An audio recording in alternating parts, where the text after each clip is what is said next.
我一直以為剖腹產嘅影響只係肚皮有條疤痕，但呢幾年我胸背痛、腰痛、左邊小腹痛得好辛苦，胃亦都成日脹痛。我睇過好多醫生，照過腸胃鏡，食過藥，做過治療，全部只係好一排。我開始懷疑，究竟我係咪真係有大病？點解咁多年都好唔晒？佢以上嘅情況咧，都係因為佢嘅手術疤痕而引致嘅。咁啊，佢個胸背痛咧，就係因為佢嗰個剖腹產嗰個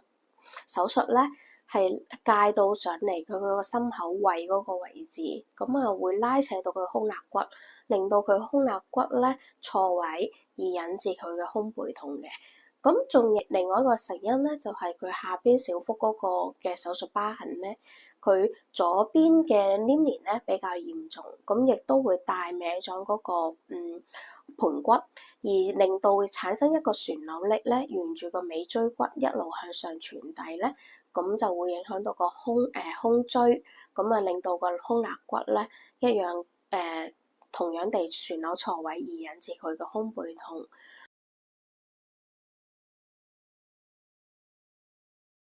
咁長期佢壓住咗佢個胃咧，就會導致咗佢咧食嘢咧食少少就會胃頂頂、胃脹脹，咁啊食嘢食得唔多，但係咧個身形咧就會呈現一個駝背啊、口背嘅狀況。呢一個情況咧都係因為佢嗰個胸脅嗰個手術疤痕而導致出嚟嘅。跟住去翻佢嗰個左邊個小腹嗰個拉扯痛，同埋佢個腰底痛。佢個腰底痛同佢嗰個左邊小腹個拉扯痛咧，都係因為佢腹部打橫嘅一條嘅手術疤痕而導致出嚟嘅。咁啊，佢有一個佢嗰個，因為佢已經3次剖腹產嘅手術啦。咁有一次咧，其中係一次咧係打洞開嘅，咁啊導致咗佢嗰個喺小腹前邊咧會呈現一個十字開刀嘅形狀喺呢一度啦。咁啊，佢左邊佢交界。喺佢個十字交界嘅左邊嗰度咧，佢形成一個咧大到落去好似成人嘅男士嘅拳頭咁大嘅一個黏連組織，咁就會令到咧佢拉扯到佢左腹嗰個肌肉，令到佢有一個拉扯長期一個拉扯痛導致出嚟嘅。好啦，同時之間咧，因為佢嗰個左邊嗰個黏連組織咧比較明顯、比較嚴重，咁亦都會同樣產生咗佢嗰個旋扭力，咁啊拉扯到佢去尾椎骨，即係盤骨同埋尾椎之間嗰個關節咧，成一個錯位繃緊嘅狀況，而產生一種腰底痛嘅情況出現嘅。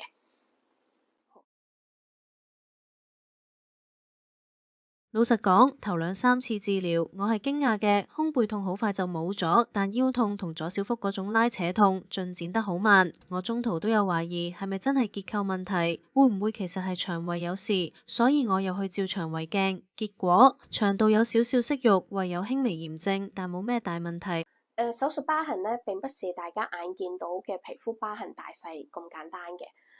以呢位女士嚟講啦，佢皮膚嘅疤痕咧只係咁短。咁但係咧，佢深層嘅肌肉咧打橫開嗰刀咧係可以長到咁樣嘅。咁而佢打洞開嗰刀咧就係可以由下邊去到上去胃嘅位置。咁打洞嗰洞嘅疤痕咧，皮膚係其實係冇疤痕喺度嚟嘅。你眼見到嘅皮膚嘅疤痕大細唔等於皮膚以下嘅疤痕大細，佢係可以係複雜得超乎你想象嘅。由於咧，佢嘅手術咧係要一層一層咁樣介落去，咁到佢縫合傷口嘅時候咧，亦都係一層一層咁樣去縫合嘅。咁導致咗咧，我哋去解手術疤痕嘅時候咧，亦都相應地好似要剝洋葱咁樣由表入裏，慢慢一層一層咁樣剝落去，我哋先可以解開手術疤痕嘅黏連嘅。佢嘅治療時間就會因為佢嘅手術疤痕嘅複雜程度而相應地拉長，咁就會導致咗佢嘅治療時間咧相應地會咁長啦。